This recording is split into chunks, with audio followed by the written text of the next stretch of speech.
Suivez tous vos programmes préférés en direct sur Facebook, YouTube et sur www.paroleparlertv.com.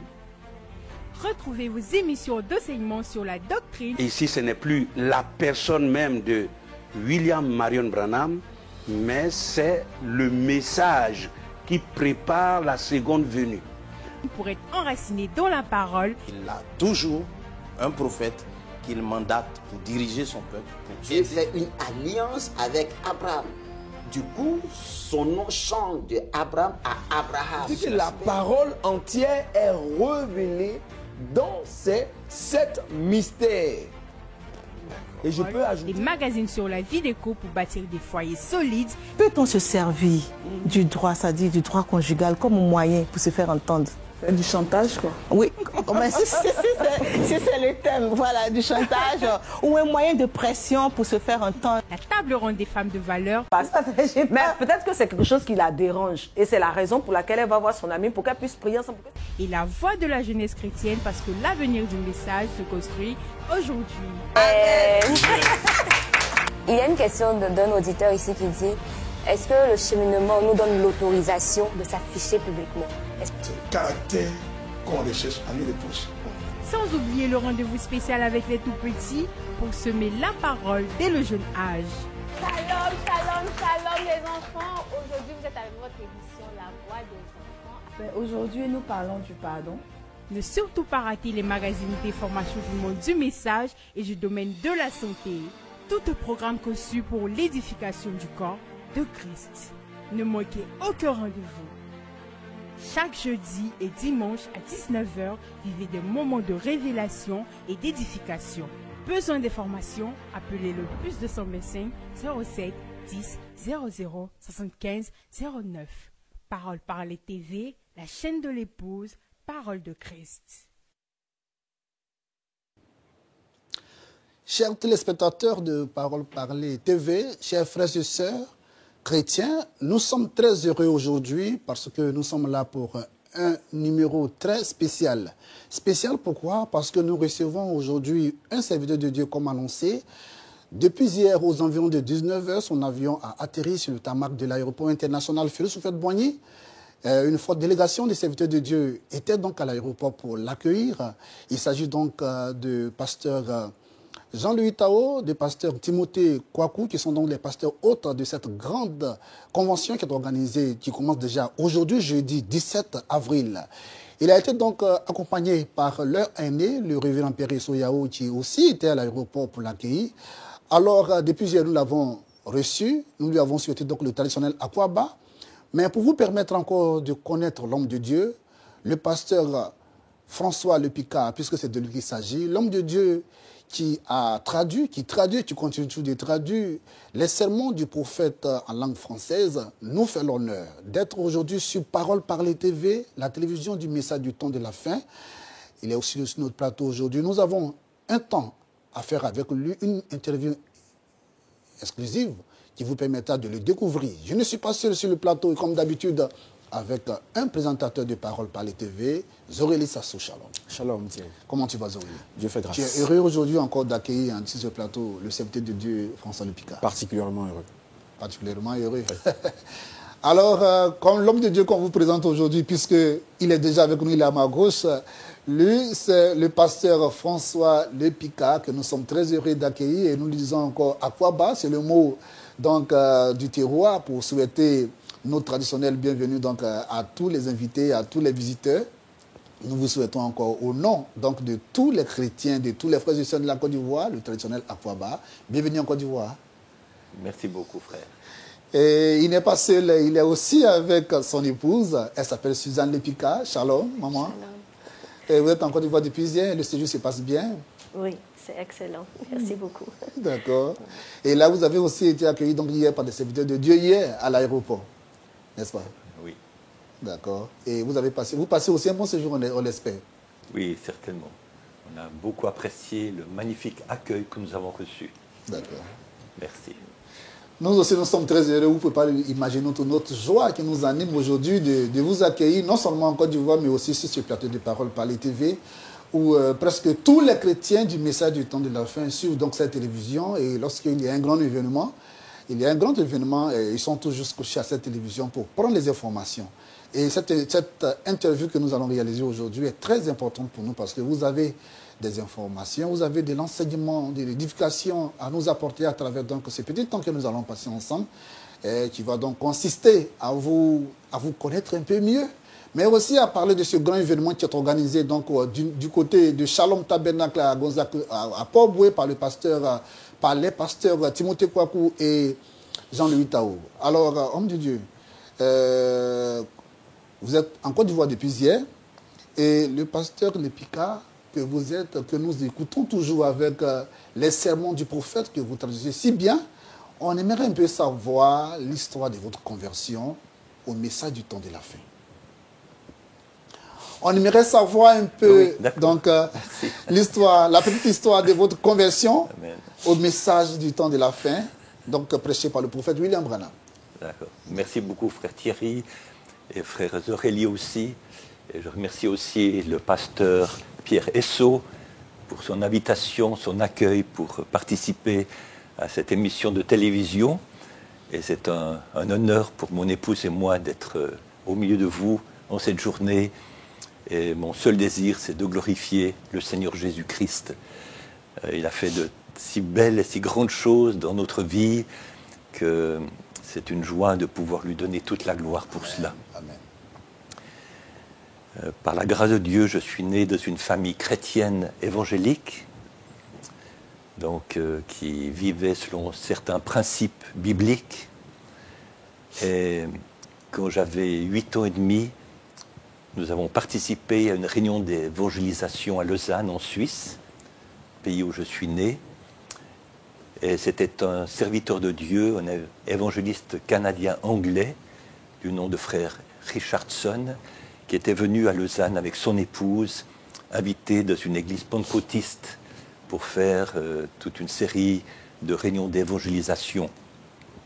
Ma famille n'était pas pentecôtiste, elle était évangélique, mais nous avons été invités à participer à ces réunions. Et c'était donc très très nouveau pour nous d'être mis en contact avec le plein évangile.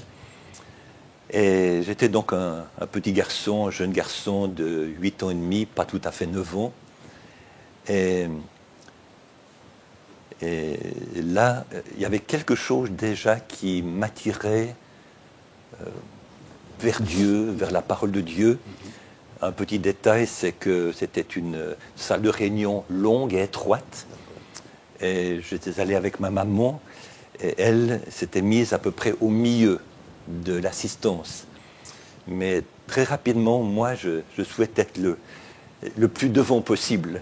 Donc je m'étais mis au 2e rang devant à gauche, où il y avait le groupe de jeunes de l'église qui était là, qui était beaucoup plus âgé que moi, mais c'est là que je me sentais bien. Donc j'étais près du prédicateur et de son traducteur. Et c'est là que j'ai reçu ma première leçon d'anglais. Il y avait un mot qui revenait souvent, Jesus, Jesus, Jesus. Et j'ai compris, ça voulait dire Jésus. Et là, ce prédicateur était vraiment loin du Saint-Esprit. Il prêchait avec beaucoup de conviction que Jésus-Christ est le même hier, aujourd'hui, éternellement. Et vraiment, je buvais ses paroles. J'étais sous l'onction du Saint-Esprit alors qu'il prêchait. Et là, j'étais tellement béni. Et aussi, avant qu'il ne prêche, son épouse, ce Richardson, elle avait une guitare, une belle guitare électrique. Elle chantait des beaux cantiques en anglais. Et ça créait une magnifique atmosphère spirituelle. Et vraiment, j'admirais aussi ses beaux chants, cette belle voix et tout. Donc, on a suivi toute la semaine les réunions, chaque soir, chaque jour. Et là, en tant que petit garçon, eh bien, j'avais déjà des besoins. Mes parents étaient divorcés. C'était ma mère qui m'élevait. Et je souffrais de ne pas avoir de papa à la maison. Et là que j'ai entendu parler de l'amour de Dieu pour moi, et de ce verset de Jean 3,16 que nous connaissons bien. Il a tant aimé le monde. Voilà. Et là, j'ai compris qu'il y avait quelque part un Dieu qui m'aimait, moi, François Le Picard, et qui avait envoyé son Fils Jésus-Christ, et qui a donné sa vie pour moi à la croix, pour me sauver, et pour que je reçoive la vie éternelle, Amen. et que je ne sois pas condamné. Et je crois que c'est cette attraction produite par l'amour divin qui a fait que mon jeune cœur s'est ouvert en disant, mais j'ai besoin de cet amour-là. J'ai besoin d'un Père céleste qui vienne compenser le fait que je n'avais pas près de moi un Père terrestre. Donc j'avais besoin d'avoir un modèle, aussi quelqu'un qui allait veiller sur moi, me conduire, me diriger. Et puis là, bien sûr, le prédicateur, à chaque réunion, il faisait un appel à l'autel, qui veut accepter Jésus-Christ comme son sauveur personnel. Les mains se levaient, il prie aussi pour les malades, et les gens s'avançaient pour la prière. Et certains aussi recevaient le baptême du Saint-Esprit. Donc, à un certain moment, eh bien, quand il a fait un appel, eh bien, j'ai levé ma main, que je voulais aussi accepter ce Jésus, dont la Bible parle comme mon sauveur personnel et mon Seigneur.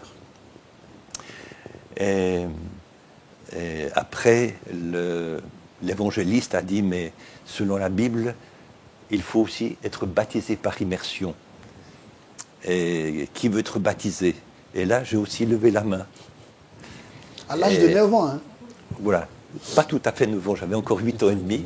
C'était au début de l'année 1959, et j'allais avoir 9 ans au mois de juin. Et là, le pasteur de l'assemblée, il regardait qui voulait être baptisé, il dit oui, vous là-bas, vous. Et moi, il m'a ignoré. Il a fait comme s'il ne m'avait pas vu. Peut-être que vous étiez encore petit, donc peut-être l'âge. Voilà. Donc, là, et pourtant j'étais au deuxième rang, je pense, comme ça. Donc, il devait me voir, même que j'étais petit. Il devait me voir, mais il a fait comme s'il ne me voyait pas. Ça m'a vraiment attristé. Donc là, spontanément, en pleine réunion, eh bien, je me suis levé, j'étais sur l'estrade, et le pasteur était assis dans un coin. Je suis allé vers le pasteur, je lui ai dit, mes frères, vous m'avez oublié, moi aussi je vais être baptisé. Amen. Et c'est là qu'il m'a dit, non, mais tu es trop petit, tu es trop jeune, on en reparlera plus tard et tout. Donc, bon. Donc j'ai compris, il n'était pas d'accord, donc j'ai fait demi-tour, j'avais la tête baissée, j'étais triste, parce qu'on m'avait refusé d'être baptisé par immersion. Mais là, l'évangéliste, le frère Richardson, qui ne comprenait pas le français, il était très spirituel. Il a senti que le Saint-Esprit avait été attristé. Et alors que je traversais l'estrade pour retourner à ma place, il m'a fait signe de venir vers lui. Il m'a serré contre lui et il a prié pour moi. Hein, que Dieu puisse bénir ce jeune garçon et si c'est sa volonté qu'il puisse l'utiliser un jour pour sa gloire. Et je suis retourné donc à ma place. Et donc c'est comme ça que ça a commencé. Ensuite, ma maman aussi, elle a reçu le Saint-Esprit pendant ces réunions. Donc c'était des magnifiques réunions d'évangélisation. Et cette église avait une école biblique au Danemark.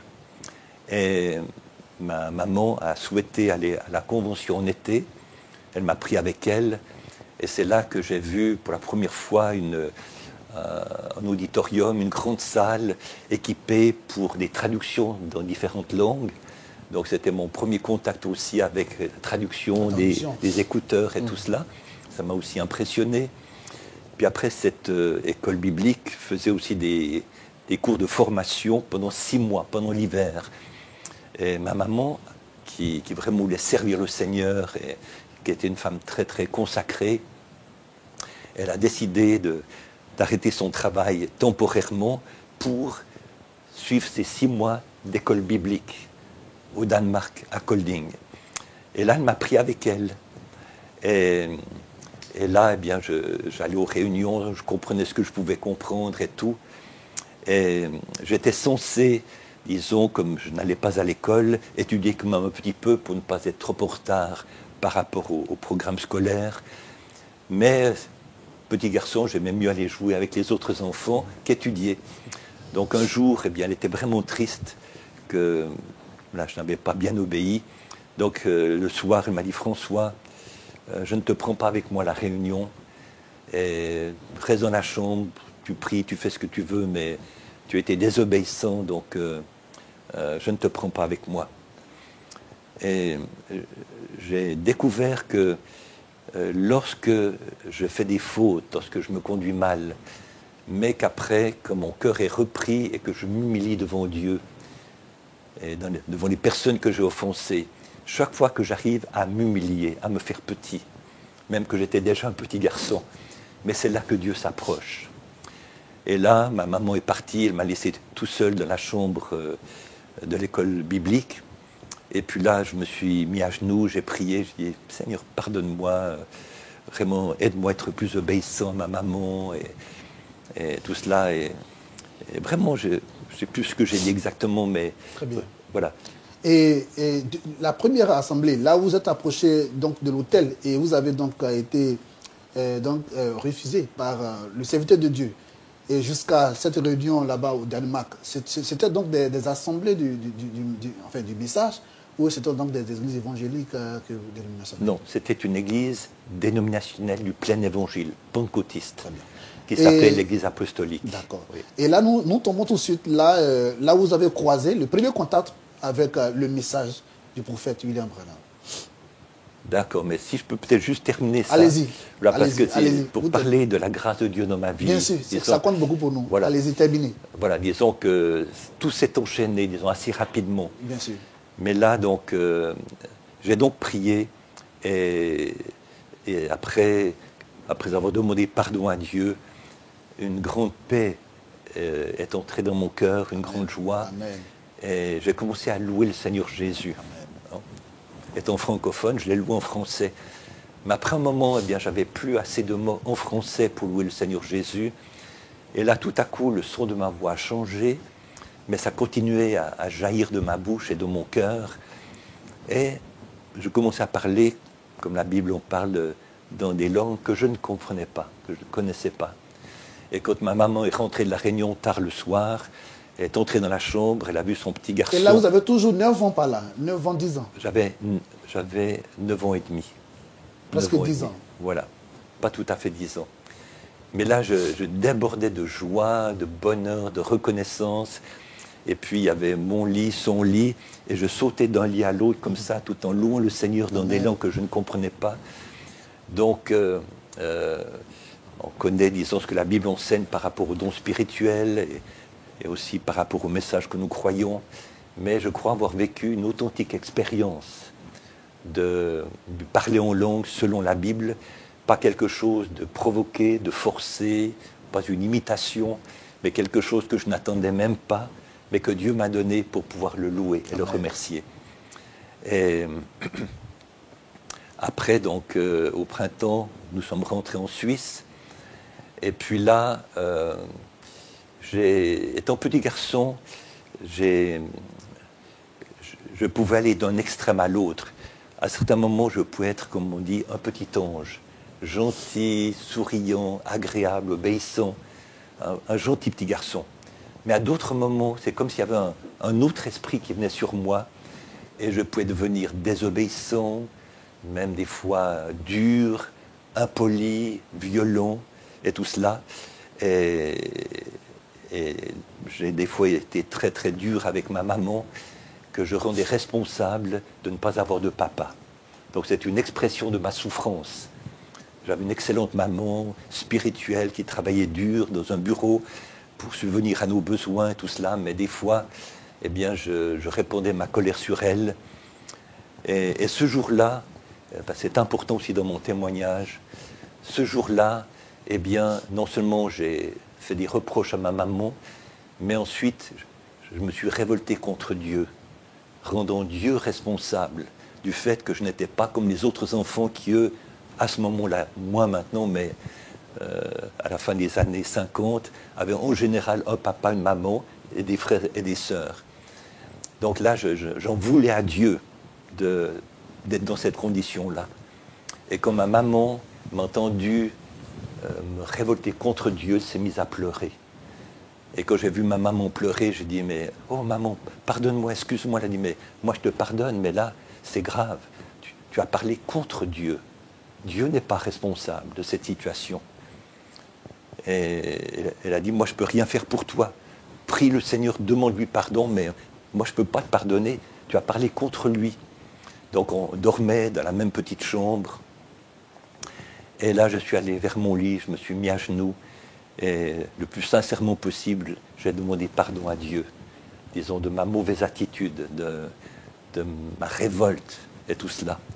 Et là encore, eh bien, Dieu, dans sa grâce, après un moment de prière, eh bien, il a déversé en moi de nouveau sa paix, sa joie, et vraiment pour me rassurer.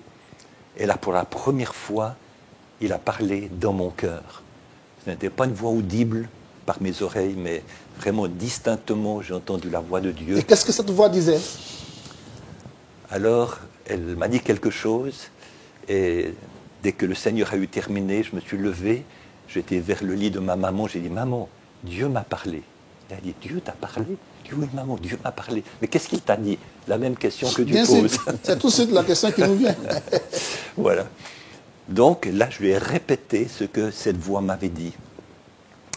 Et ma maman, nous n'avions pas d'enregistreur à la maison, mais étant secrétaire, elle connaît ce qui s'appelait la sténographie, oui, ce qui permet d'écrire très rapidement en faisant des petits signes et tout.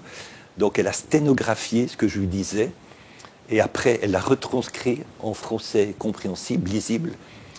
Et Dieu a commencé ainsi, mon fils, écoute ma voix, car ma parole est la vérité. Donc là, j'avais pas tout à fait 10 ans. Et je ne savais pas que Dieu pouvait encore parler dans notre temps. Mais déjà, ce que Dieu m'a dit, m'a appelé déjà mon fils, ça c'est encourageant. Vous avez désormais un papa. Voilà. Ça montre j'avais cette relation entre lui et moi, papa-fils. Et ça, j'en avais besoin. De savoir que j'avais un vrai papa qui m'aimait et qui voulait mon bien et mon bonheur. Mais il m'a dit, écoute ma voix. Ma voix. Mais ce n'est qu'environ 8 ans plus tard que j'ai compris que Dieu avait parlé dans notre génération. Amen. Et que j'ai commencé à écouter sa voix au travers de son prophète. Et après cela, il m'a encore dit qu'il me préparait et qu'il m'avait préparé un chemin glorieux et que j'irais dans les villes pour prêcher sa parole. Et ensuite, il a terminé en disant, mon fils, je te pardonne. C'était à la même occasion ou à une autre occasion? La même occasion. Voilà, dans le même message qu'il m'a adressé personnellement. Donc, pour moi, eh bien, c'est précieux à mon cœur parce que de savoir que je suis un fils de Dieu par sa grâce, de savoir que si je veux avancer, eh bien, je dois écouter sa voix. Il m'a aussi dit de lire sa parole, de prier chaque jour et qu'il me pardonnait. Parce que j'avais besoin de son pardon.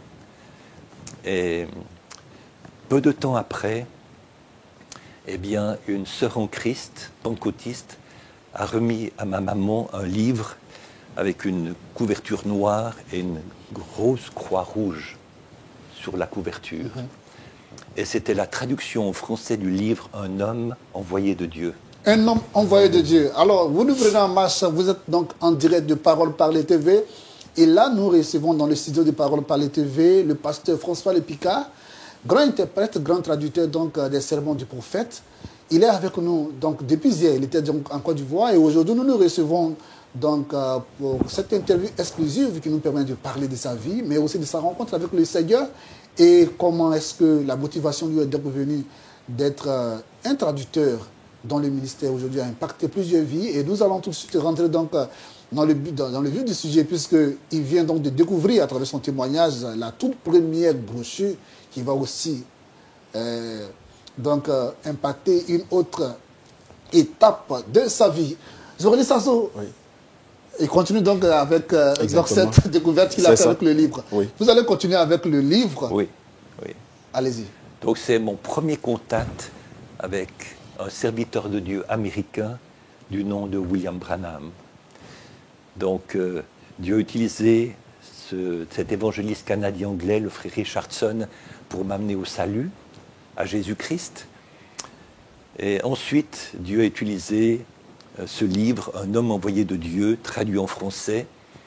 Et à la fin de ce livre, il y avait aussi un extrait du livre Un prophète visite l'Afrique du Sud. Et il y avait aussi quelques témoignages de guérison lors des réunions de Frère Branham à Renan en Suisse au mois d'août 1955. Donc dans ce livre, en français, en ma possession, il y avait Un homme envoyé de Dieu, quelques passages d'un prophète visite l'Afrique du Sud et aussi quelques témoignages de ce qui s'était passé en Suisse en 1955. Donc, bien sûr, ma maman a lu ce livre, ma famille l'a lu, mais j'ai aussi lu ce livre. Et là, tout de suite dans mon cœur, j'ai dit, oh Seigneur, quel beau témoignage. Déjà aussi l'enfance de Frère Branham, hein, qui a passé par une enfance dans la pauvreté, dans le rejet, l'incompréhension et tout, mais voir l'appel de Dieu, comme nous le connaissons, et tout ça, ne bois pas, ne fume pas, ne souille ton corps d'aucune manière, j'ai un travail pour toi plus tard et tout. Et ensuite de voir comment Dieu l'a utilisé puissamment pour ce ministère de puissance, de guérison, de miracle et tout. Et donc là, vraiment, tout de suite, ça a touché mon cœur. Et j'ai dit, Seigneur, j'aimerais tellement pouvoir le rencontrer. Amen. Hein, quand on lit un tel témoignage, on a envie de connaître de plus près la personne. Donc c'était dans mon cœur depuis le début des années 1960, le désir de rencontrer cet évangéliste. Je ne savais pas qu'il était autre chose, mais cet évangéliste William Branham. Et aussi parallèlement, il y a un autre livre qu'on nous a donné qui s'appelait « Et Dieu leur parla ». Et Dieu leur parla. Et dans ce livre, il y avait maximum peut-être une dizaine d'évangélistes américains qui donnaient aussi brièvement leur témoignage. Et plusieurs d'entre eux, dans leur témoignage, citaient le nom de William Branham, qu'ils avaient assisté à des réunions de William Branham, qu'ils avaient été fortement impressionnés, et que cela les a encouragés, stimulés, inspirés pour leur propre ministère. C'est ça. Donc là encore, c'était comme une confirmation que ce ministère était quand même particulier, puisque d'autres aux États-Unis en ont bénéficié et ont été aussi motivés en voyant ce que Dieu faisait au travers de William Branham. Donc après, nous avons changé d'église, nous sommes allés dans une église pentecôtiste toujours, qui était rattachée aux Assemblées de Dieu. Donc on est allé là, et là, quand j'avais 15 ans, il y avait un pasteur de l'Inde qui était venu prêcher dans cette église. Puis il a dit, mais y a-t-il quelqu'un dans l'assistance qui n'a encore jamais été baptisé par immersion? Et là, de nouveau, j'ai levé la main. Là, c'est parce que vous n'êtes plus un petit enfant quand même. Non, j'ai 15 ans. Bah, 15 ans, là, 15 ans. Voilà. Et puis là, ils avaient mis une baignoire dans l'église, une baignoire habituelle dans l'église. Et puis il y avait une sœur, bien sûr une sœur adulte, et puis moi, qui avons été baptisés. Mais comme c'était une église pentecôtiste, eh bien, j'ai été baptisé une première fois au nom du Père, du Fils et du Saint-Esprit. Et donc après cela, voilà, je continuais, mais ensuite ma famille a un peu quitté l'église. Bon, chaque église a des soucis, des problèmes. Et là, c'était une période quand même difficile de ma vie, parce que j'étais adolescent et je n'avais plus vraiment d'église où j'allais régulièrement. Et ce qui me manquait beaucoup, c'était d'être en contact avec d'autres jeunes chrétiens. Simplement parce qu'on a besoin de communion, de communiquer, mais je n'avais pas cela. Donc là, j'étais fortement tiraillé par le monde aussi. Je lisais la Bible, je priais, tout ça, j'aimais le Seigneur, mais étant environné dans le cadre de mes études, de ma formation, j'ai une formation commerciale dans la banque, eh bien là, c'est sûr, j'étais environné de gens du monde et j'ai fait de gros efforts pour être comme eux. Hein. Ils me parlaient voilà, de ce qu'ils faisaient, de leurs relations, de leurs petites copines et tout cela. Puis moi j'ai dit, mais moi aussi j'aimerais avoir ça. Mais juste pour montrer la grâce de Dieu. Comme l'apôtre Paul le dit, il a dit, mais je suis ce que je suis par la grâce de Dieu. Amen. Ce n'est pas que nous sommes meilleurs, je suis meilleur que quelqu'un d'autre, mais je crois que simplement depuis ma naissance, je voudrais peut-être aussi dire ceci, que ma maman, dès qu'elle a su qu'elle était enceinte, étant chrétienne, a dit, Seigneur, si tu me donnes un fils, eh bien, je te le donne, je te le consacre. C'était donc son désir, sa prière. Et là, eh bien, j'essayais d'être sympathique, d'être courtois avec les filles, juste pour gagner leur amitié, tout cela. Parce que voilà, je voulais faire comme les autres, avoir ma petite copine et tout. Mais, étonnamment, malgré toutes mes avances galantes et gentilles et tout cela, elle préférait les autres garçons. Et quand je rentre à la maison, je me regardais dans le miroir, j'ai dit, mais mon gars, tu as un problème. Hein? Qu'est-ce qui t'arrive? Est-ce que tu es comme ça laid? Est-ce que tu es comme ça stupide? Et je commençais à avoir un complexe en disant de dire, mais bon, je suis peut-être un peu bizarre, un peu spécial. Et voilà pourquoi les filles ne recherchent pas ma compagnie et tout. Donc je ne comprenais pas. Mais avec du recul, eh bien, je vois que c'était juste la grâce de Dieu. Hein, qui me disait, François, à cause du travail à faire plus tard, eh bien, tu peux aller jusque-là, mais pas plus loin. Mais j'ai quand même essayé de fumer pour faire comme les autres. Quand j'étais jeune, j'ai essayé de boire des boissons alcooliques, tout ça, pour faire comme les autres aussi. Donc je ne suis pas du tout comme frère Branham, qui lui avait une... On n'a pas du tout de goûter. Voilà, tout à fait. C'était donc un autre appel, une autre consécration. Mais là, une fois que j'avais trop bu d'alcool et tout, j'étais malade toute la nuit, j'ai vomi et tout. Donc Dieu m'a laissé faire, hein. On a le libre arbitre, mais disons, il y a eu des conséquences et tout cela. Et c'était vers 1968 que là, nous avons été invités à une réunion à Lausanne dans l'assemblée du frère Alexis Barillet, qui était un frère ancien, qui a vu frère Branham à Renan en 1955 et qui a cru au message et qui a ensuite travaillé avec le frère Eval Frank de l'Allemagne pour la diffusion du message en langue française. Donc là, nous sommes allés dans cette assemblée. Il avait invité le frère Eval Frank de l'Allemagne. Et frère Frank a apporté la parole, il a témoigné en disant, entre autres, voilà, nous vivons la fin des temps, Jésus-Christ va revenir bientôt, et selon la Bible, avant sa seconde venue, Dieu dit prophétiquement dans la parole de Dieu qu'il enverrait un prophète, un messager, comme Jean-Baptiste, pour préparer notre cœur. Et frère Franck a dit, eh bien, ce messager, ce prophète, je l'ai rencontré. Il s'appelle William Branham. Donc là, j'avais 18 ans à peu près.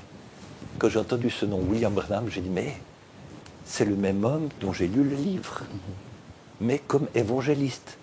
Et maintenant, ce serviteur de Dieu me dit qu'il n'est pas qu'un évangéliste, il est maintenant le prophète qui devait venir à la fin des temps.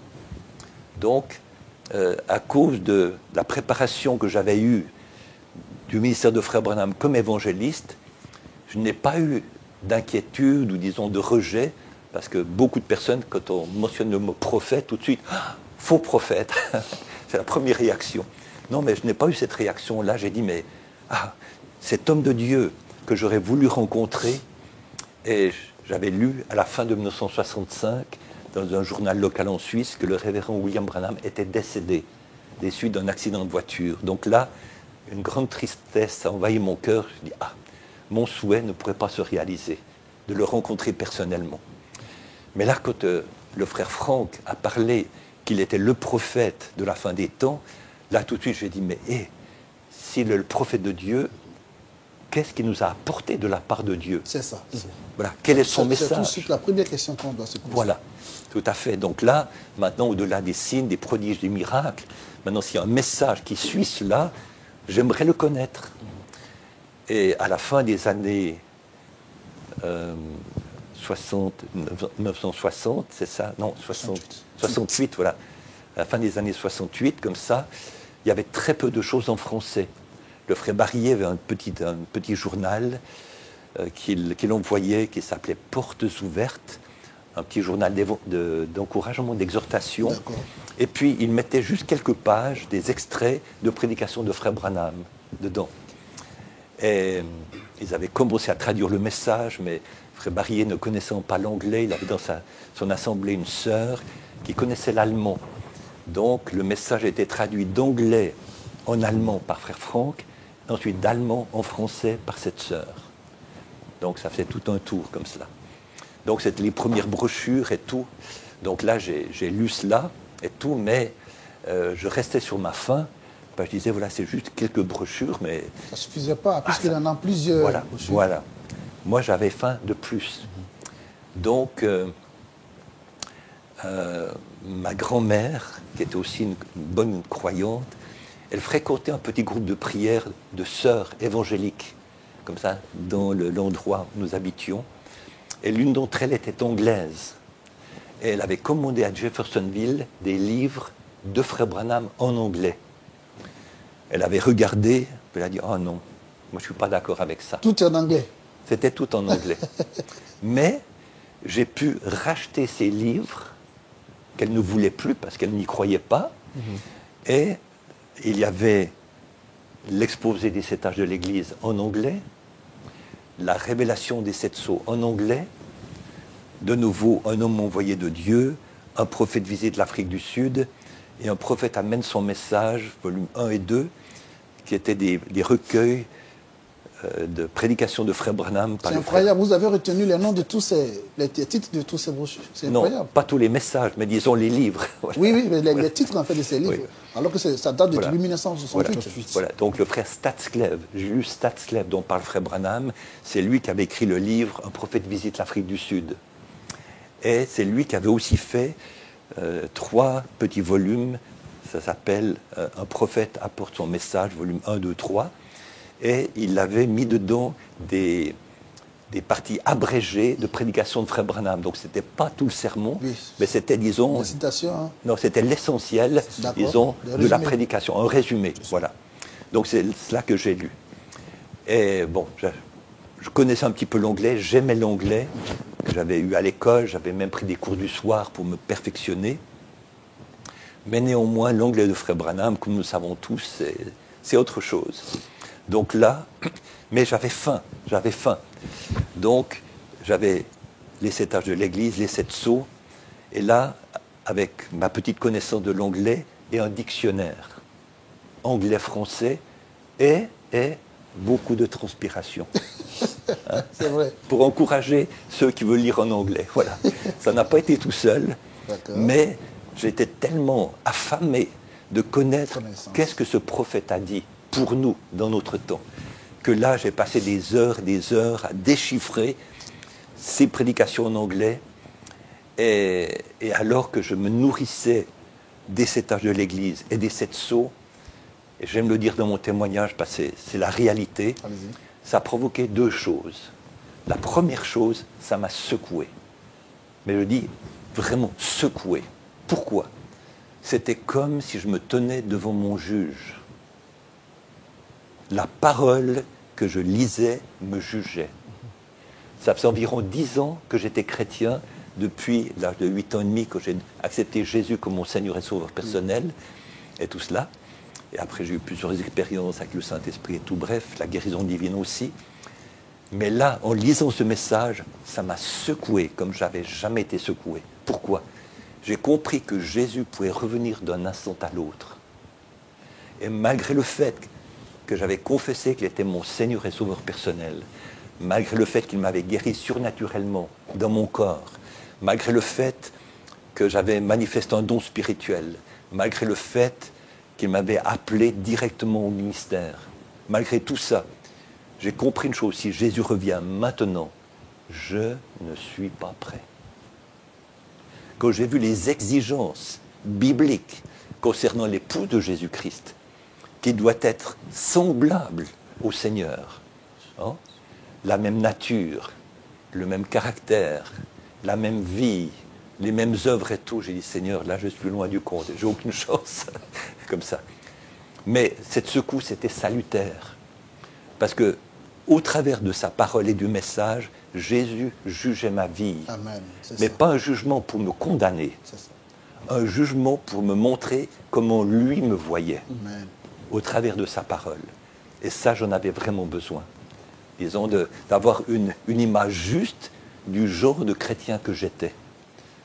Pour ne pas me bercer par de fausses illusions. Je suis chrétien, j'ai le Saint-Esprit, tout va bien, gloire à Dieu. J'attends paisiblement le retour du Seigneur Jésus. Ce n'était pas comme ça pour moi. Ça vous poussait à l'action. Voilà. Ça m'a montré maintenant, eh bien, qu'est-ce que tu vas faire si Jésus revient maintenant? Et là, eh bien, j'avais terminé ma formation commerciale, et j'ai travaillé dans la banque et tout. Donc j'avais une carrière professionnelle ouverte devant moi, dans le monde des affaires. Et après, j'ai travaillé pour une banque américaine aussi, et j'aurais pu continuer sur cette voie. Toujours en Suisse? Toujours en Suisse.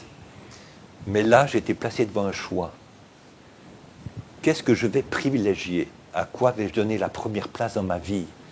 Est-ce que je vais dire d'abord ma carrière professionnelle, d'abord avoir un bon emploi, un bon salaire et tout cela, et puis le Seigneur après. Mais là, j'ai dit non, François, ne joue pas avec ça. Maintenant, si Jésus revient aujourd'hui ou demain et que tu n'es pas prêt, eh bien, tu resteras derrière. Et là, ça m'a rempli de la crainte de Dieu.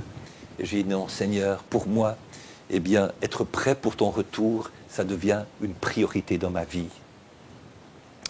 Donc là, j'ai commencé donc à me nourrir du message. Voilà, donc ça m'a secoué, mais c'était salutaire. La deuxième chose, très importante, que cela produit dans mon cœur, en lisant l'exposé des 7 âges de l'Église et la révélation des 7 sceaux, c'est, étant un jeune pentecôtiste, j'avais beaucoup de questions concernant les mystères de la Bible. On m'avait enseigné qu'il y avait un Dieu, mais en 3 personnes.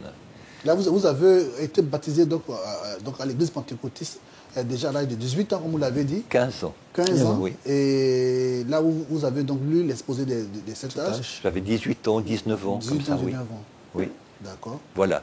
Donc, maintenant, je lisais la Bible depuis l'âge de 8 ans et demi. Ma maman m'a donné ma première Bible, dit, oui.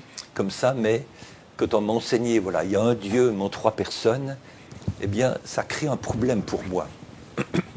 Lorsque je priais, mais à qui devais-je prier? Auquel des 3? Alors, des fois, je priais Père Céleste. Hein? Parfois, je disais, bon, mais il ne faut pas que j'oublie Jésus quand même. C'est lui qui a donné sa vie pour moi. Ils sont toi. Voilà. Donc, après, je priais Jésus. Parfois, je dis, bon, ben, le Saint-Esprit, il ne faut pas que je l'oublie non plus. Voilà. Donc, quand je l'adorais, qui vais-je adorer? Bon, je vais adorer Dieu le Père, Jésus, le Saint-Esprit. Donc, voilà. Je me suis aussi dit, mais si un jour j'arrive au ciel, combien verrai-je? Verrai-je un homme âgé, cheveux blancs, barbe blanche sur un trône? Ah, ça c'est Dieu le Père. C'est bien. À côté de lui, un homme plus jeune, avec des marques dans ses mains, dans ses pieds. Ça c'est celui qui est mort sur la croix pour toi. Vous vous posez des questions très pertinentes, hein, parce que c'est vrai, aujourd'hui, lorsque un croyant ou un païen croise donc la parole, toutes ces questions détaillées, tout de suite, la personne ne se pose pas ces questions, mais vous posez ces questions en détail. Oui. Pourquoi pas? Je suis un homme concret, pratique, si tu veux. Je ne suis pas un intellectuel, mais j'aime quelque chose de tangible. Hein. Voilà, si c'est trop abstrait, je suis vite perdu. Donc, il faut que l'abstrait se définisse dans le concret. J'aime pouvoir toucher quelque chose de concret, de solide. Donc là, je disais, oui, mais maintenant... au ciel, combien verrai-je et tout? Et donc j'avais cette question-là. Maintenant, une autre chose qu'on m'avait apprise, c'est que le péché a commencé sur la terre lorsqu'une femme appelée Ève a mangé une pomme. Mais en Suisse, on mange beaucoup de pommes. Les pommes poussent dans le pays. Donc je disais, mais quel rapport entre manger des pommes et puis un péché qui conduit à la mort, à une séparation éternelle avec Dieu. Donc, je n'arrivais pas à mettre les deux ensemble. Non? Et en lisant les prédications de William Branham, où il commence à expliquer le péché originel, J'ai dit, wow, ça, j'ai jamais entendu. Ça, c'est vraiment spécial, ça. Mais petit à petit, eh bien, cette parole faisait son chemin dans mon cœur. Comment le péché a commencé quand Ève était séduite par le serpent et tout cela. Et après, il y a eu ces deux lignées, la postérité du serpent, la postérité de la femme et tout. Mais après aussi, pourquoi il fallait que Jésus naisse d'une vierge, qu'il contourne le péché originel pour être un sacrifice parfait. Amen. Hein? Et ça aussi, pour moi, c'était une grande révélation de comprendre l'importance que le Rédempteur, le parent Rédempteur, puisse naître autrement que nous tous pour être agréé par Dieu comme expiation pour nos péchés. Donc après, petit à petit, bon, ça ne s'est pas fait en 5 minutes, hein, mais au cours des années, eh bien, toutes ces parties de puzzle se mettaient en place dans mon esprit et dans mon cœur. Est-ce que pendant ce temps, vous arrivez quand même à accomplir vos tâches professionnelles avec toutes ces questions que vous posez? Comment vous arrivez à faire donc la part avec accomplir vos devoirs personnels au travail et la réponse que vous cherchez à toutes ces questions qui sont nombreuses? Oui. Bon, je me souviens plus de tous ces détails, mais j'ai quand même réussi, disons, de mener les deux de front, comme cela. Et là, j'avais pu avoir quelques bandes magnétiques de Frère Branham avec des prédications. J'ai commencé à écouter, mais je n'y comprenais rien du tout. C'était un anglais que je ne comprenais pas, l'accent et tout. D'autre part, la qualité n'était pas bonne, le son n'était pas bon, et tout cela. Donc là, j'ai dit non, les bandes, pour le moment, non, ça ne va pas. Je n'arrive pas à suivre. Mais le texte écrit, où je peux aller petit à petit, prendre le dictionnaire, là, j'arrive à me débrouiller. Vous avez quand même accès donc, aux brochures? Ben, j'en ai eu quelques-unes, mais disons, j'avais surtout l'exposé des 7 âges, la révélation des 7 sceaux, puis les livres annexes. Mais je n'avais pas d'autres. Je n'étais pas sur la liste de Jeffersonville. Mais j'ai commencé avec ça, c'est mon fondement. Donc là, maintenant, 18 ans, 19 ans, je lis ça, et là, mais de plus en plus, je me dis, mais ce message, c'est vraiment, vraiment extraordinaire. C'est profond. C'est profond. J'ai assisté à des campagnes de Billy Graham quand il est venu en Suisse, à Lausanne. Et là, j'ai été impressionné dans le grand stade où il y avait peut-être 30 000 personnes. Donc j'ai écouté, dans début des années 60, l'évangile de Billy Graham, dont parle Frère Branham, et tout cela. Et là, j'ai été impressionné. J'ai dit, waouh, sa manière de parler, son dynamisme et son pouvoir de persuasion et tout cela, et les gens qui s'avancent et tout. Et dans mon cœur, je me disais, ah, si seulement je pouvais être un Billy Graham. Donc j'avais un petit peu ce rêve-là. Mais après, j'ai compris, non, ce n'est pas mon appel. Hein. Je ne serai jamais un William Branham, je ne serai jamais un Billy Graham, je dois être moi-même. Hein, c'est ça. Donc là, de nouveau, eh bien, je devais faire un choix. Je travaillais maintenant dans une banque américaine à Genève, et puis il y avait des perspectives d'avenir professionnel. Mais qu'allais-je faire? Ça fait 2 mois que je travaille dans cette banque. J'ai dit non, mais le retour du Seigneur Jésus, c'est vraiment la chose la plus importante pour moi à ne pas manquer. Il faut que je sois prêt. Donc là, j'ai dit non, il n'y a qu'une chose à faire.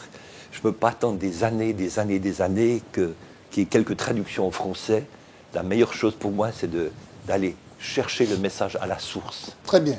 Aller chercher le message à la source, c'est justement, il faut obligatoirement se rendre donc à la source, c'est-à-dire aux États-Unis. Et pendant tout ce temps, il était tout jeune célibataire et fonctionnaire, hein, et malgré qu'il était donc déjà fonctionnaire à la banque suisse, enfin, en Suisse, mais dans une banque américaine, il a maintenant eu ce désir d'aller à la source. C'est forcément donc arrivé aux États-Unis. Alors vous qui nous suivez, vous avez la possibilité de partager également cette interview parce que ça permettra à tous les croyants du message et aussi à tous les téléspectateurs de Parole Parler TV de découvrir le serviteur de Dieu, le pasteur François Le Picard, qui est donc le traducteur des sermons du prophète en langue française, que nous avons l'honneur de recevoir aujourd'hui sur Parole Parler TV. L'interview continue. L'homme de Dieu va donc se rendre d'un moment à l'autre aux États-Unis pour nous dire ce qu'il découvre là-bas.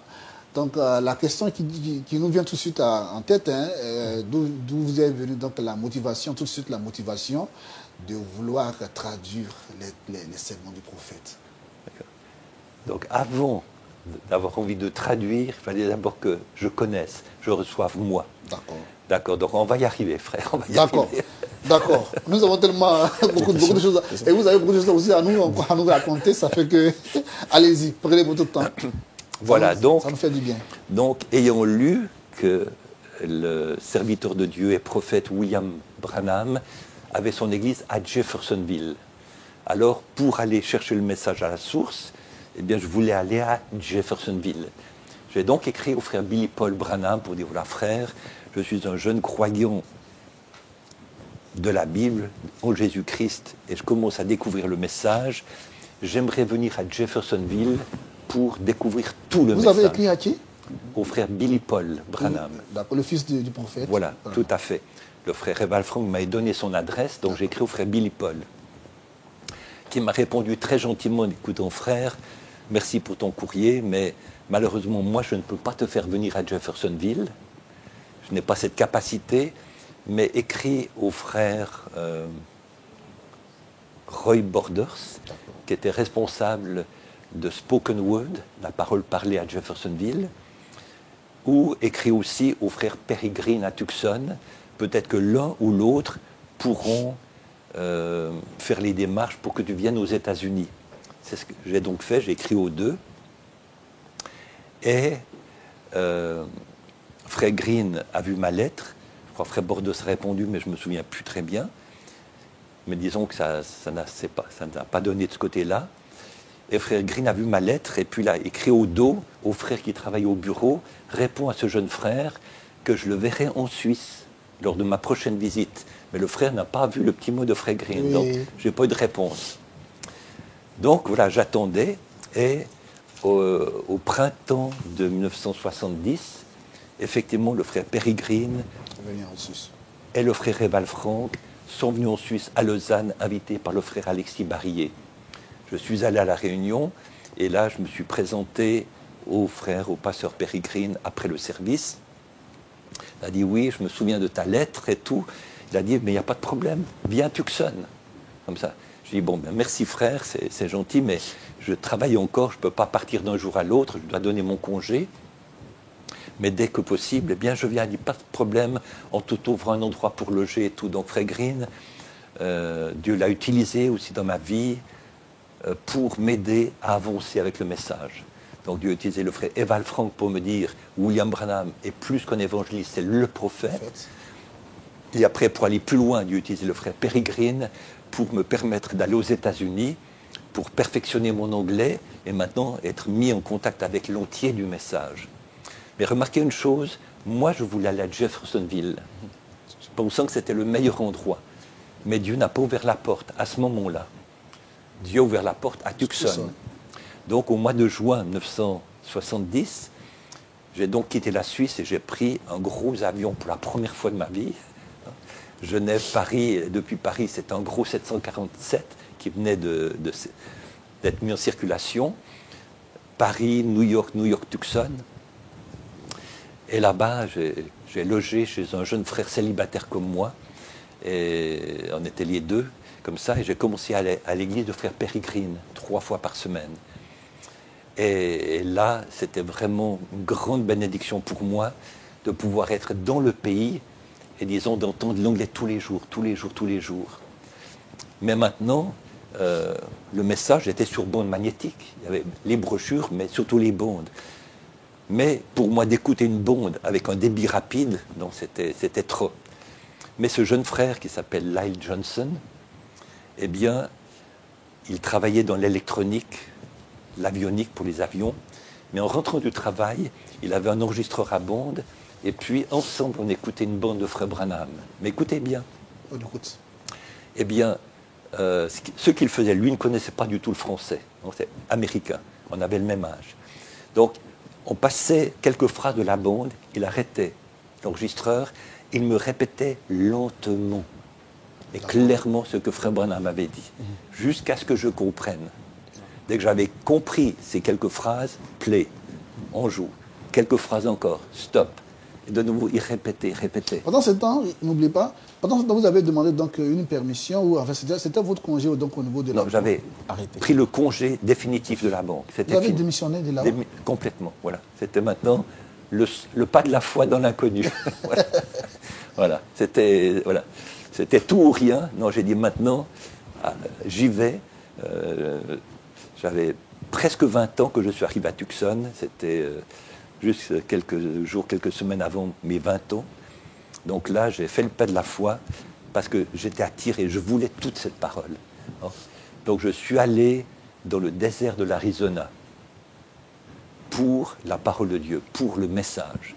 Il y avait quelque chose qui m'attirait. Je voulais pouvoir me nourrir personnellement, directement de toute cette bonté qu'il y avait du prophète de Dieu. Donc ce jeune frère Lyle, eh bien, chaque jour, pendant des semaines et des semaines, ça c'était mon école. Eh bien, c'était en écoutant un petit bout, on arrête, il me répète en anglais, il m'explique les mots. Ah d'accord, c'est ça qu'il veut dire, d'accord, un peu plus loin, un peu plus loin, un peu plus loin. Mais par la grâce de Dieu, mon oreille a commencé à s'habituer à l'accent de Frère Branham, aux expressions de Frère Branham et tout. D'autre part, eh bien, j'assistais à toutes les réunions du pasteur Perry Green, qui avait une assemblée à ce moment-là d'environ 300 personnes. Et j'ai aussi été béni, impressionné par le ministère de Frère Green, qui a connu Frère Branham personnellement et tout. Et j'aime beaucoup l'entendre prêcher. Il avait une manière claire, simple de prêcher. Et une des choses que Frère Green répétait et qui m'est resté jusqu'à aujourd'hui, c'est que Frère Green disait, citant Frère Branham, « Dites ce que les bons disent. N'ajoutez pas, ne retranchez pas. » Sur les 3 réunions que Frère Green avait, le dimanche matin, Frère Green prêchait, et souvent le dimanche soir, on écoutait Frère Branham dans l'église, et encore le mercredi soir. S'il y avait une brochure, on avait la brochure, tout, et on écoutait. Donc, je baignais dans le message. Et je voyais aussi le message manifesté dans la vie des chrétiens de l'église de Frère Green, l'amour du Seigneur, l'amour fraternel et tout cela, la discipline et toutes ces choses. Donc, vraiment, c'était le meilleur que Dieu avait pour moi. Donc, on est en été 1970. Et là, Frère Green revient d'un voyage en Australie et en Nouvelle-Zélande. Et maintenant, il a une copie du film La Profondeur, qui appelle La Profondeur, qu'il a montré à l'église. Et après, on faisait des réunions dans différentes petites endroits autour de Tucson, en Arizona. On montrait le film et chaque fois j'assistais, le film. Mais ça m'a tellement béni, non seulement d'entendre Frère Branham, mais de voir aussi son comportement à la chair, son humilité. Oh, pardonnez-moi, je pleure comme un enfant. Et comme il se faisait petit. Et ça, c'est l'une des rares vidéos du prophète. Voilà, tout à fait. Mais ça m'a impressionné que malgré la démonstration de puissance dans son ministère, que l'homme William Branham réussissait à se faire tout petit pour donner toute la place au Seigneur Jésus-Christ. Ça m'a impressionné jusqu'à aujourd'hui. Comme disait Jean-Baptiste, je dois diminuer pour que Christ puisse croître. Amen. Donc là, j'ai vu ce film plusieurs fois, et c'est là où dans mon cœur est venue l'inspiration de dire, je suis un privilégié de voir et d'entendre ce prophète de Dieu, mais je ne peux pas garder cela pour moi. Il faut que je fasse quelque chose pour partager ce trésor avec ceux qui parlent la même langue que moi. Donc j'ai exprimé le désir de commencer à traduire le film de Frère Branham. Et pendant ce temps, il n'existait pas encore cette initiative de pouvoir traduire en français? Oui, Frère Barillet avait commencé à traduire, et d'autres, disons, de la francophonie, avaient commencé à traduire aussi des messages de Frère Branham. Donc je n'ai pas été le premier, d'autres ont commencé à le faire. Il y avait aussi un jeune pasteur, un petit peu plus âgé que moi, un ami, le pasteur Fernand Fay aussi, qui lui aussi a travaillé avec Frère Barillet et qui faisait aussi des traductions, et lui les enregistrait en français, mais français uniquement, il n'y avait pas l'anglais, juste le français. Donc d'autres frères ont ressenti le besoin avant moi de traduire le message en français. Donc moi je suis arrivé après. Mais maintenant, donc, le film était ma première traduction. Donc on m'a remis un texte écrit des paroles de Frère Branham dans le film. Donc là j'ai commencé à travailler là-dessus. Mais là encore, ces phrases qui commencent, après 3 petits points, après ces expressions idiomatiques et les tout pauses, cela. Dit, oh Seigneur, oh là là. J'ai dit, mais c'est bon, j'aimerais le traduire, mais j'arrive pas. Et c'est là qu'un soir, à la fin de la réunion, sœur Green et une autre sœur sont venues vers moi frère François, que Dieu te bénisse et tout cela, il y a une jeune sœur qui vient d'entrer dans notre église, qui vient de se convertir, et elle a étudié le français pendant 4 ans.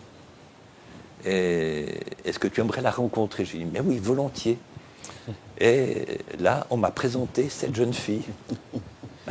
Ok, et là on a aujourd'hui la possibilité de voir cette jeune fille aux côtés donc, du serviteur de Dieu. Elle c'est donc Madame Suzanne Lepicard, qui est donc votre tendre épouse, que nous avons aussi l'honneur de recevoir sur le plateau de Parole par les TV. Alors, continue. Voilà, donc là aussi notre histoire est merveilleuse, disons, et j'aimerais dire en guise d'encouragement à tous les jeunes qui regardent l'émission.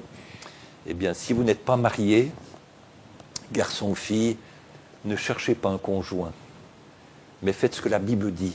Faites de l'Éternel vos délices, et il vous donnera. Ça, c'est important, ça. Alors, c'est donc un message pour toute la jeunesse aussi du message. Ne cherchez pas donc une compagne sans toutefois demander la volonté du Tout-Puissant. Allez-y. Voilà. Il vous donnera ce que votre cœur, ce que ton cœur désire. Amen. Donc, que ce soit bien clair, je ne suis pas allé aux États-Unis pour chercher une femme. Je suis allé aux États-Unis pour chercher le message. Je voulais cette parole révélée. Mais Dieu connaissait mon cœur.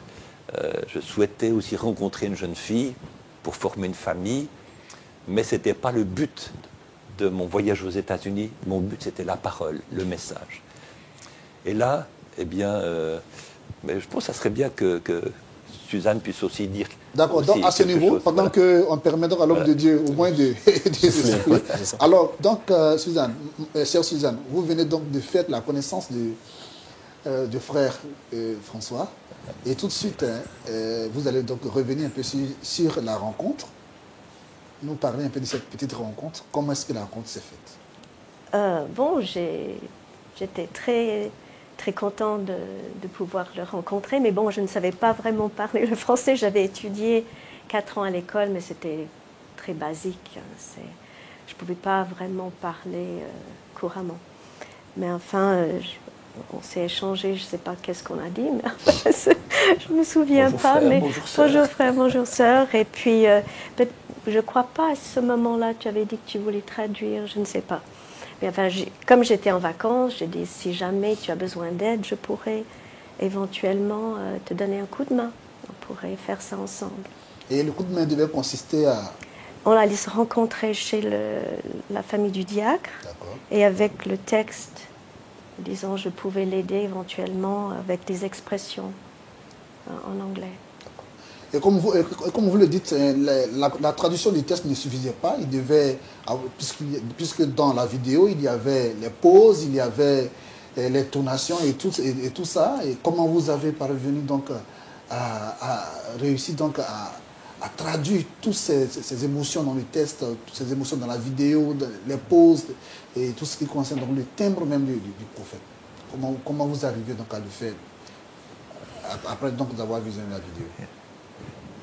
Donc, étant conscient de l'importance d'avoir une bonne traduction, non seulement précise, mais aussi participative, disons, agréable à entendre. Donc, ce que j'ai fait tout du long, eh bien, c'était avant d'enregistrer, c'était de prier, de dire « Seigneur, je ne suis qu'un vase, je ne suis qu'un instrument, je ne suis qu'une bouche. Seigneur, aide-moi à me mettre en dehors du chemin et utilise le vase. Seigneur, fais en sorte que ce que je suis, ma personnalité ne soit pas un obstacle, une entrave pour ceux qui écouteront, qui regarderont ensuite. Hein, que ma personnalité ne soit pas un blocage pour eux. Moi, je ne suis rien, mais qu'ils puissent avoir envie d'écouter ce que ton prophète, ce que toi tu as dit par ton prophète. Donc, c'est juste la grâce de Dieu. Et voilà, j'essaye, disons, d'entrer dans cette atmosphère, dans l'esprit du prophète, et je demande à Dieu que la même onction qui était sur lui vienne sur moi, hein, pour pouvoir transmettre aux francophones la dynamique qu'il y a dans le message. Disons que nous écoutons Frère Branham prêcher en anglais, et bien même si on ne comprend pas la langue, mais je pense qu'on est tous sensibles à la dynamique, à l'énergie spirituelle que cet homme de Dieu dégage lorsqu'il prêche. On voit qu'il prêche avec conviction, qu'il prêche avec amour, qu'il prêche avec sincérité, avec humilité. Donc ce n'est pas juste débiter des paroles. Il y a de bons orateurs, mais pour moi il faut plus. Disons qu'une chose que j'ai comprise dès le départ, c'est qu'il y a le message, l'enseignement, la lettre du message, mais aussi l'esprit du message. On peut avoir la lettre du message, mais si on n'a pas l'esprit du message, qui est l'esprit de Christ, pour oindre la parole, eh bien, il manque quelque chose. J'ai compris que les deux doivent aller ensemble, la partie parole, la mécanique, et la partie esprit dynamique, qui doivent aller ensemble pour que ça produise du résultat.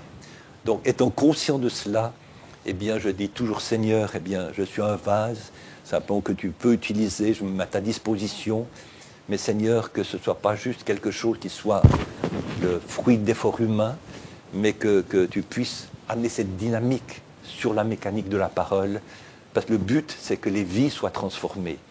Le but, c'est que Jésus-Christ puisse se révéler au travers de cette parole. Dieu utilise des intermédiaires, des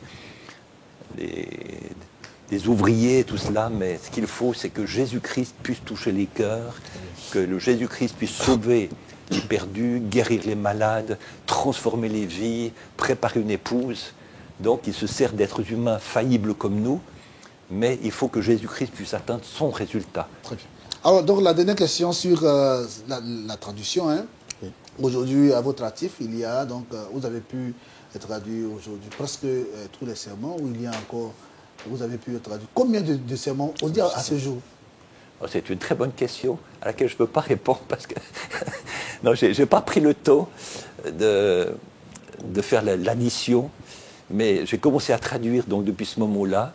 Après que nous sommes rentrés en Suisse en mars 1971, là j'ai continué à traduire, j'ai commencé à enregistrer aussi les sermons eux-mêmes, et on faisait une œuvre de diffusion depuis la Suisse, appelée diffusion de la parole parlée par l'enregistrement. C'était donc des messages audio en français. Moi, j'écoutais l'anglais pour me donner le rythme, mais sur l'enregistrement, c'était que le français au début. Et là, j'en ai fait quelques dizaines, disons. Voilà, quelques dizaines. Mais par la suite, eh bien, après avoir enregistré peut-être 37 messages en français uniquement, Dieu a mis sur mon cœur de mettre la voix de Frère Branham. Donc j'ai commencé, à ce moment-là, j'avais un enregistreur à bande, et puis avec une touche pause, comme cela.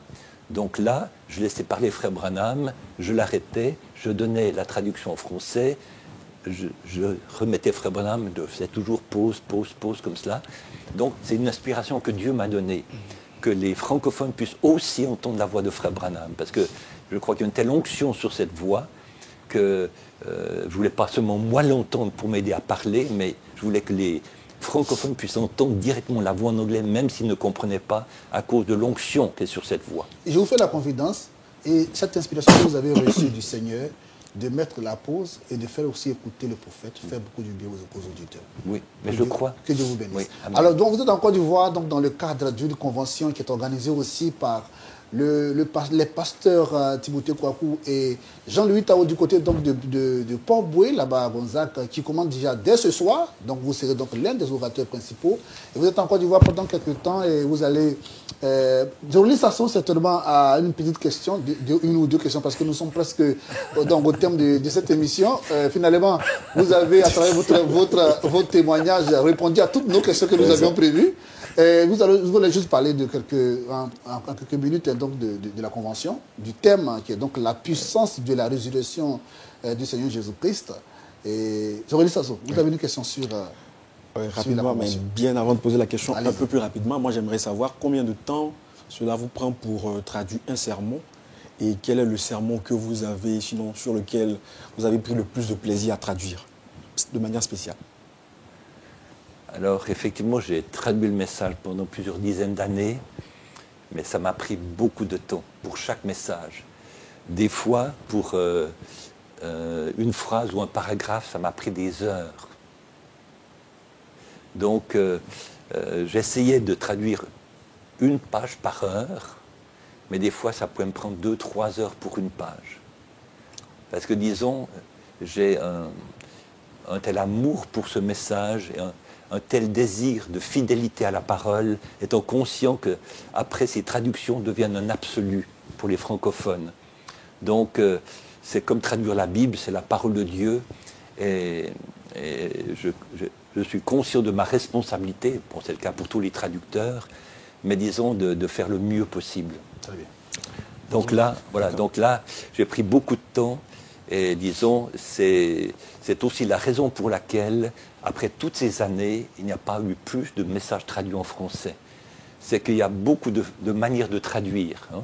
On peut dire, ah, moi je comprends l'anglais, je connais l'anglais, je vais traduire, mais pour traduire le message par écrit, où chaque mot, chaque pronom, chaque nom, chaque virgule a son importance, moi je ne peux pas faire ça en vitesse. Disons, c'est comme Jésus l'a dit, chaque iota et tout cela a son importance. Donc là, j'aimerais dire ceci, que depuis le début, le travail de traduction que j'ai fait, c'est un travail d'équipe. Donc en Suisse, nous étions une équipe, plutôt des membres de ma famille, où un était plus fort en grammaire, l'autre en français, l'autre en anglais, tout cela.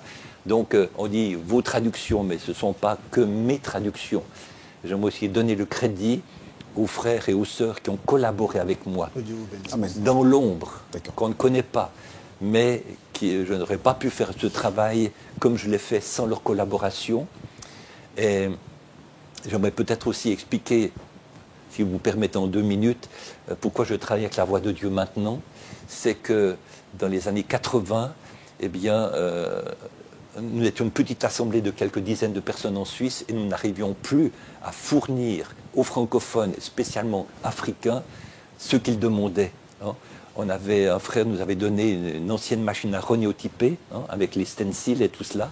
Donc on faisait des productions de quelques milliers de brochures, des grands cahiers, les syllabus, que les plus anciens ont, et tout cela. Mais l'Afrique, il y a tellement de croyants, gloire à Dieu pour cela, mais qu'on n'arrivait pas à fournir ce qu'ils demandaient.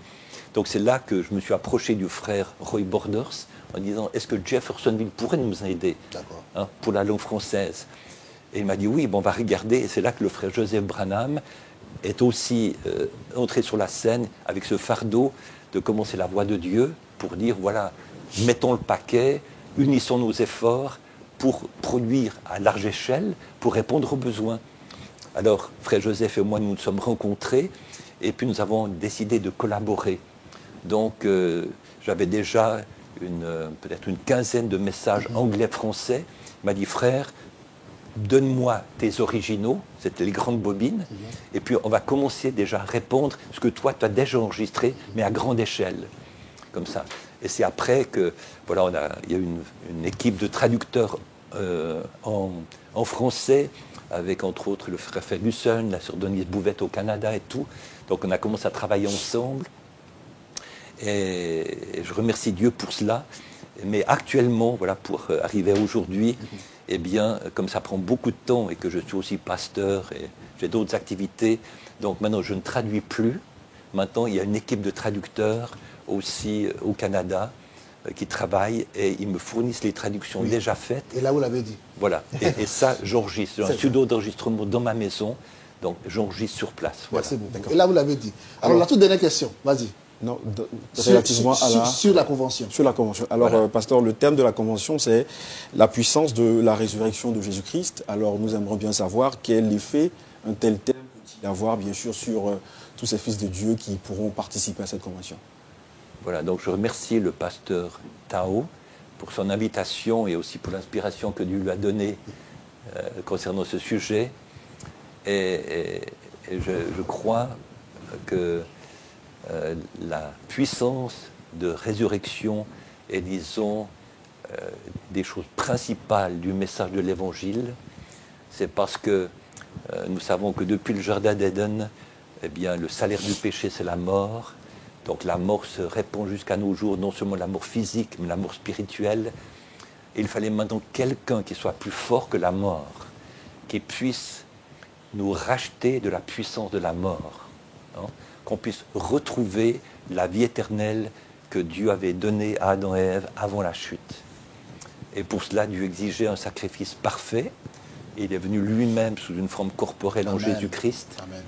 Et Jésus-Christ,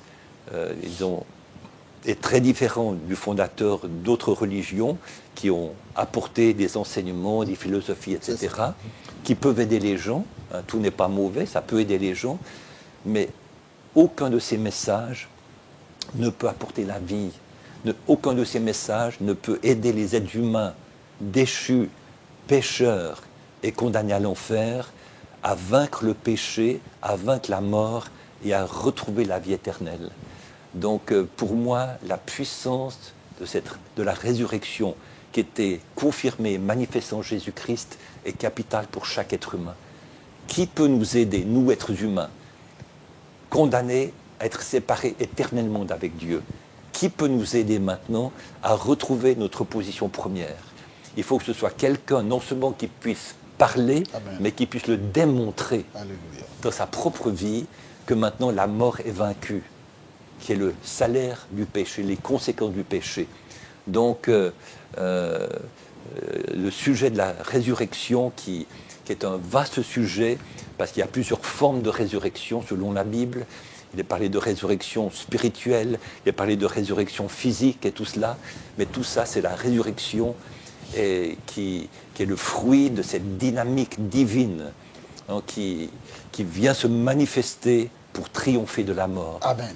Alors, nous sommes pris donc par le temps. On aurait bien voulu donc passer près de 2 heures dans cette interview parce que nous avons beaucoup d'enseignements que nous recevons. Alors, dès ce soir, du côté donc de Shalom Tabernacle à Gozakville, vous pouvez donc vous y rendre pour prendre part à la suite de tous ces grands témoignages que nous avons écoutés donc, dans ce plateau de Parole Parler TV. Shalom Tabernacle, c'est donc situé à Gozakville. Nous allons vous laisser les numéros juste après l'émission. Nous allons donc clore cette émission, mais toutefois, certainement l'homme de Dieu en venant en Afrique, le Seigneur lui a donc mis certainement un message en cœur pour l'épouse d'Afrique.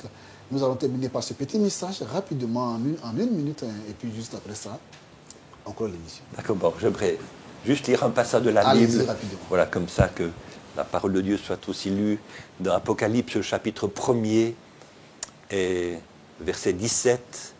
C'est Jean, l'apôtre Jean, qui dit ceci: quand je le vis, donc Christ, revêtu de sa coiffure de juge et tout cela, n'est-ce pas?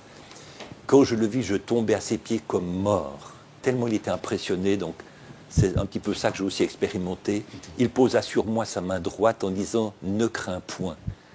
Des paroles rassurantes. Je suis le premier et le dernier et le vivant. J'étais mort et voici, je suis vivant au siècle des siècles. Et là, quand je parle de résurrection, je ne parle pas simplement d'un événement, d'un objet ou d'une chose, on parle d'une personne qui a dit « Je suis la résurrection ». Je tiens les clés de la mort et du séjour des morts. Donc c'est un privilège pour moi de pouvoir témoigner que nous n'avons aucune crainte à avoir de la mort, parce que notre meilleur ami a vaincu la mort. Il tient les clés de la mort et du séjour des morts. Donc même si on est en prison, mais que notre meilleur ami a les clés de la prison, on peut se réjouir. Donc j'aimerais peut-être terminer par un mot de prière, comme ça. Merci pour votre accueil, merci pour votre patience. Merci beaucoup, nous avons été très heureux donc, de vous écouter attentivement. Et comme je disais tout à l'heure, de lors de l'entretien, que tout ce que vous dites, ce sont des paroles très réconfortantes pour nous, pour tous les auditeurs, pour tous les fils de Dieu, parce que vous êtes en quelque sorte des détenteurs, un détenteur, une bibliothèque en tout cas, qui sait un peu beaucoup de choses sur le message, et ça nous fait vraiment énormément du bien. Que Dieu vous bénisse, homme de Dieu. Alors nous allons terminer par la prière, parce que... Excuse-moi, est-ce que je peux juste... Vous savez, ça... Mais juste quelque chose pour encourager les croyants, disons, puisque ça s'adresse aux croyants de Côte d'Ivoire, et peut-être d'ailleurs, mais juste ceci, par rapport à la situation du message actuellement. Hein. Je crois que ce message vient directement de Dieu, hein, c'est pour l'épouse, c'est la parole de Dieu pour aujourd'hui. Et maintenant, eh bien, nous, êtres humains, on a pris le message et on en a fait toutes sortes de choses, hein, des fois attristantes. Mais personnellement, eh bien, j'aimerais juste dire ceci. Pour moi, le message, c'est plus qu'une théologie. Hein. Ce message est devenu une partie de moi. hein, comme mon bras, ma main, ma jambe.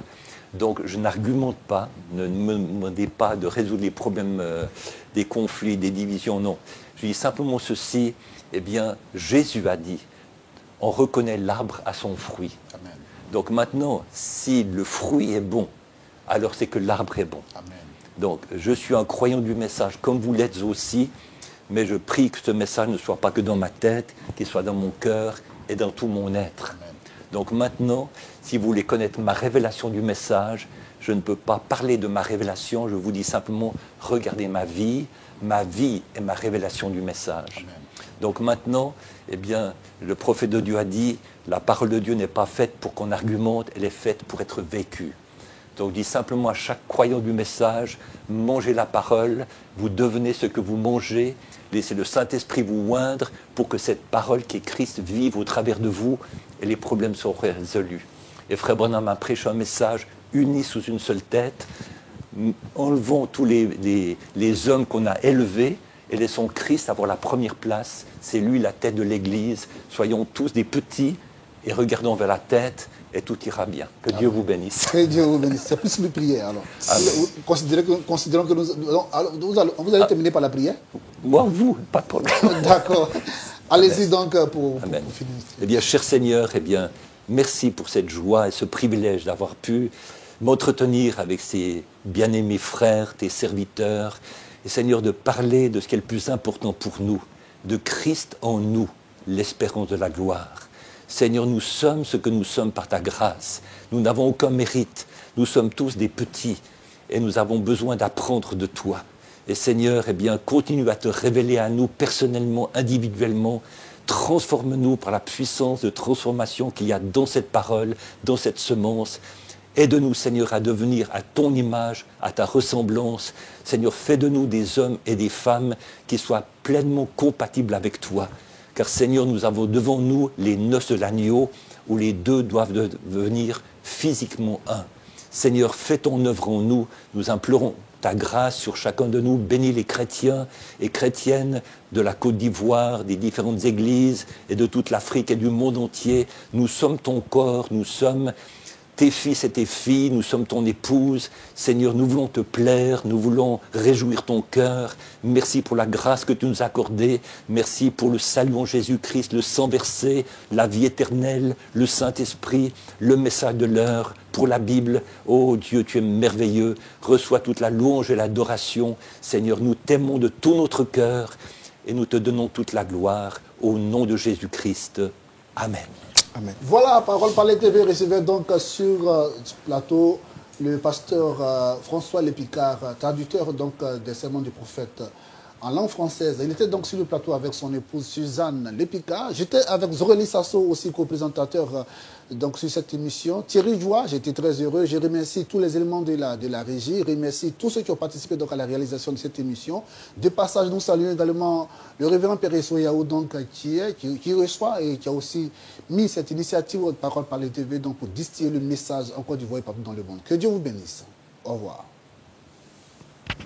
Retrouvez tous vos programmes préférés en direct sur Facebook, YouTube et sur www.paroleparlertv.com.